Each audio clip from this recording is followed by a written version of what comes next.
Tħabbret il-mowt tal-imħallef emeritu Filip Xiberras fl-età ta' 77 sena u miet wara marda twila tal-kanċer. Filip Xiberras li hu wieħed minn ulied ħaż-żebbuġ kien miżżewweġ lil Rose u għandu 3 tfal, Alexander, Lara u Andrew, filwaqt li kellu 6 neputijiet u serva bħala deputat fil-Grupp Parlamentari Laburista bejn l-1979 u l-1986. F'waħda mill-intervisti li Dr. Xiberras kellu u spjega ir-raġuni għaliex ukoll daħal fil-politika. L-iktar li jisperani kienu il-ħarsien u t-tutela tas servizzi soċjali li kien introduċa il-Partit Laburista.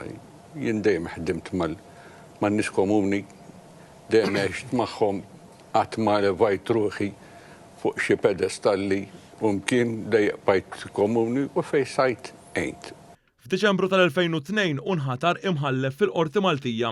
Xiberras kellu wkoll imħabba kbira lejn il-letteratura Maltija fejn bħala awtur u poeta kellu diversi kitbiet relatati mal-ilsiem Malti u pubblikazzjonijiet legali. Kienu bosta li sellmu il-memorja tal-eks imħallef Xiberras li ġie deskritt bħala wieħed mill-aqwa ġuristi u awturi legali fl-istorja ta' pajjiżna li bis-sentenzi u l-pubblikazzjonijiet tiegħu għall-emmijiet ta' avukati l-interpretazzjoni korretta tal-liġi ċivili.